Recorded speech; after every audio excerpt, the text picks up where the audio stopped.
How did a single nonprofit in Minnesota allegedly exploit massive federal meal programs to steal $250 million? That's right, $250 million. And maybe more importantly, how did they do it while the state regulators who were responsible for oversight just stood by? This deep dive isn't just about a sprawling criminal enterprise. It's really a critical look at the monumental bureaucratic failures that allowed it all to thrive. That figure, $250 million, is just staggering. And you have to remember, this was money intended for the most vulnerable. For kids. Exactly. Kids who rely on the Child and Adult Care Food Program, the CACFP, and the Summer Food Service Program. The DOJ, the Department of Justice, has now charged 70 individuals for exploiting these programs during the pandemic. And instead of meals, that taxpayer money allegedly paid for, well, private jets, luxury cars, boats, extensive real estate. According to federal authorities, yes. So for us, the real question isn't how the criminals behaved, but, how the system itself failed so spectacularly. Yeah. And that failure is the whole focus of this legislative auditor's special review from June 2024. It zeroes right in on the Minnesota Department of Education, or MDE. They were the ones tasked with monitoring the organization at the center of all this, Feeding Our Future, or FOF. Right. And the auditor's conclusion is, it's completely unambiguous. They said MDE provided inadequate oversight that created opportunities for fraud. This wasn't bad luck. This was a predictable systemic collapse. Okay, let's unpack this right away, because the very first failure seems to be just not noticing, or maybe not acting on, the incredible growth of FOF. It was completely unchecked. So MDE oversees these programs through what they call sponsors, like FOF, who then manage hundreds of individual meal sites. And the growth, it just defies logic. It really does. FOF was never a major player, but then suddenly, between fiscal year 2020 and 2021, right in the middle of the pandemic, the total payments MDE made to Feeding Our Future just rocketed. We're talking by approximately 2,818%. Wait, say that again? 2,800%? In a single year. You can't even call that organic growth. You're talking about something that is fundamentally broken. And it wasn't just fast, it was disproportionate. By 2021, FOF was receiving roughly $4 out of every $10 that MDE distributed to all nonprofit food sponsors in the state. So they went from being a small player to controlling nearly 40% of the entire state's funding pool. Almost overnight. Any responsible regulator should have seen that immediate market domination as the highest possible risk indicator. It's a huge red flag. You can even track it month by month. Oh, absolutely. At its peak in April 2021, FOF claimed 11.8 million meals and snacks. That represents a 7,104% increase from the previous April. 7,000%. And MDE paid out almost $32 million that month. That's 87 times the payment from just 1 year prior.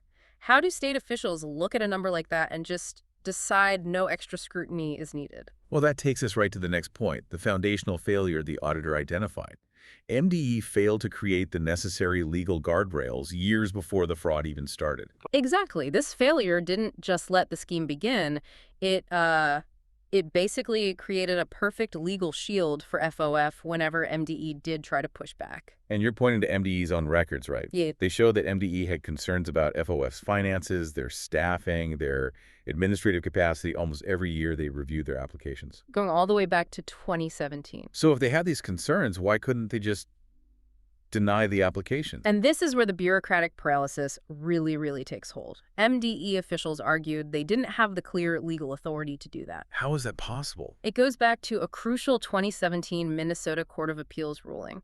It involved a completely different sponsor, but the court basically told MDE, look, if you want to deny a sponsor based on financial stability or administrative capacity, you have to first codify specific, objective criteria into state rules. So the system explicitly warned them. It said, your current rules are too weak. You need to create new, legally defensible rules to protect the program.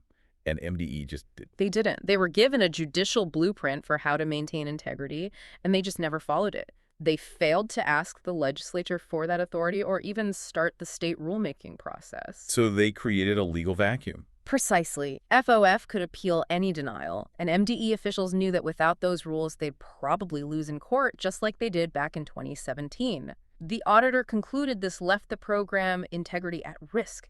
MDE became a paper tiger. This fear of being sued, this bureaucratic risk aversion, Seems to be what drove the whole system to just accept total absurdity. It did. Let's look at the failure of due diligence during the application process, even as FOF was exploding in size. The 2019 application review is a good example. A prime example. FOF proposed 80 new sites that were supposedly going to prepare all their food on site. I mean, think about that. That's 80 separate, fully equipped kitchens, a massive operational lift. And MDE had the authority to demand proof.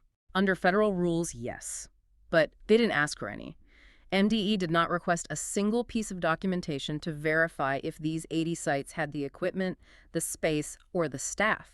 They just took FOF at their word. That's not even sophisticated fraud detection. That's just basic vetting. It was completely skipped. So if they were skipping the basic stuff on expansion, the scrutiny they applied to the actual claims once the payments started skyrocketing must have been, well, almost zero. It was alarmingly low. Fast forward to 2021, MDE is already scrambling. They question FOF about one specific site that projected a capacity to serve, and I'm quoting here, a comparable number of meals as the entire St. Paul public school district. Wait, hold on. A single nonprofit site was claiming a capacity equal to one of the largest school districts in the state. Through the federal programs, yes. That's just nonsensical on its face. It's statistically ludicrous. But when FOF failed to provide any real justification for that claim, MDE didn't deny the application. They didn't even do the simplest investigation. They didn't visit the site or ask for simple things like daily attendance logs. And these weren't just internal red flags they were ignoring. MDE was getting constant external alarms. At least 30 complaints about FOF or its sites between 2018 and 2021. And what kinds of complaints are we talking about? I mean, the kind that should have triggered an immediate aggressive investigation. Allegations of outright kickbacks, sites operating without the property owner's permission, improper recruitment. So clear warnings of systematic fraud, not just little administrative mistakes. Right. And MDE's procedure for handling these, it was completely inadequate. How so? Fundamentally flawed. They relied on their standard child nutrition staff people trained in, nutrition and compliance, not criminal investigation, to handle allegations of fraud, waste, and abuse. And there was one procedural lapse the auditor noted that was just shocking. That's the fox guarding the henhouse example. In one documented case, MDE initially directed the subject of the complaint, Feeding Our Future, to investigate the complaint about its own conduct. You're kidding. It's the ultimate example of a failure to establish any kind of independent scrutiny. We should probably acknowledge, though, that MDE felt handicapped. They didn't have tools like the ability to subpoena bank records, which you'd need for a serious financial investigation. That's a valid point, and MDE officials admitted they lacked that authority.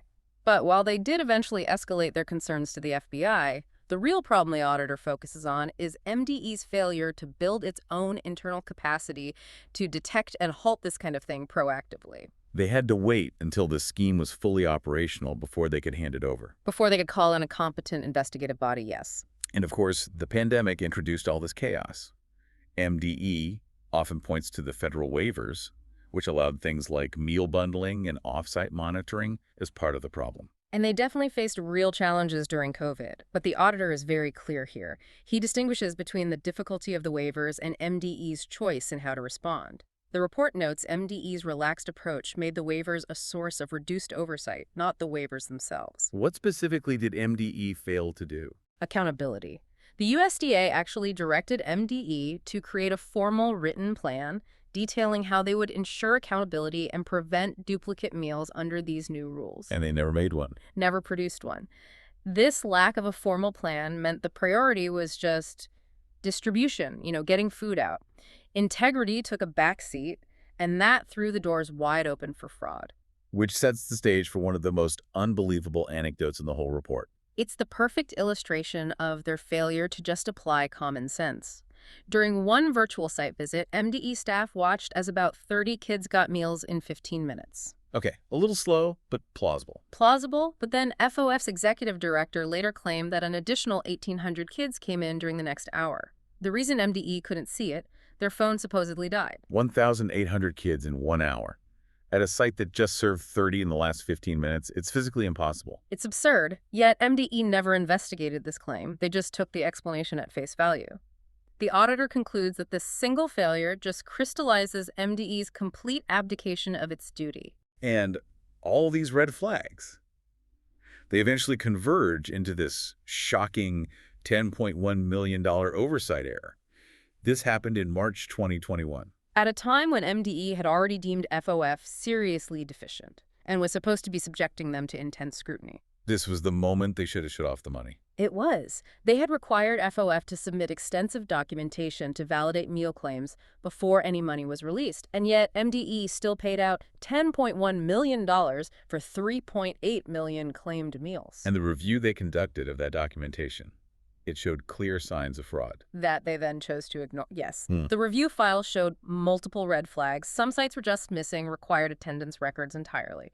Others had huge discrepancies between the number of kids documented and the number of meals claimed. And beyond the numbers, there was evidence of misappropriation right on the invoices. That's where it gets almost comical. These were invoices for legitimate food expenses, but MDE staff found claims for things like receipts for car washes and a pressure washer. Billed under the meal vendor invoices. Yes.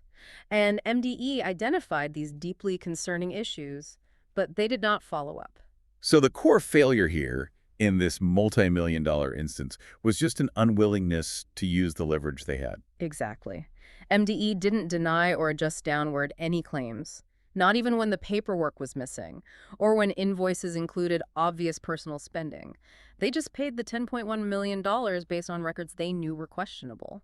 So if we step back, the auditor's report paints a picture of a state agency that was just paralyzed by its own bureaucracy long before the criminals really started exploiting the system. That's the central finding. MDE's failure to implement clear, codified rules despite a court warning, and its consistent choice to ignore all these warnings. It created the perfect environment for this massive $250 million fraud to just flourish, unchecked. Now, we have to present MDE's counterpoint. They dispute the inadequacy characterization. They claim they met the standards. And crucially, they point out that their referrals to the FBI are what led to the indictments. And MDE absolutely deserves credit for that eventual referral and cooperation. But the auditor is making a more nuanced point. They aren't criticizing MDE for failing to be the FBI. Right. They're criticizing MDE for failing to act as a regulatory agency. The auditor's position is that those FBI referrals were only necessary because MDE failed to enforce basic guardrails for 3 years prior, which left them in a legal bind where they couldn't stop the fraud themselves. They waited until the ship was sinking before they called for a rescue. That's a good way to put it. And this leaves us with a really provocative thought to consider. The source material notes that new laws were finally passed in 2023, well after the $250 million was gone, to add requirements. Things like a non-nutrition program, revenue minimum for sponsors, site proximity limits. The exact kind of common sense guardrails the auditor said were missing all along. So you have to ask yourself, if MDE had just overcome that bureaucratic inertia back in 2017, if they had codified those basic financial checks and applied simple common sense scrutiny to a claim of 7,000% growth, how many millions could have been saved? And how much sooner would those 70 defendants have faced justice? The cost of failing to fix these flaws, well, it's often only measured in hindsight.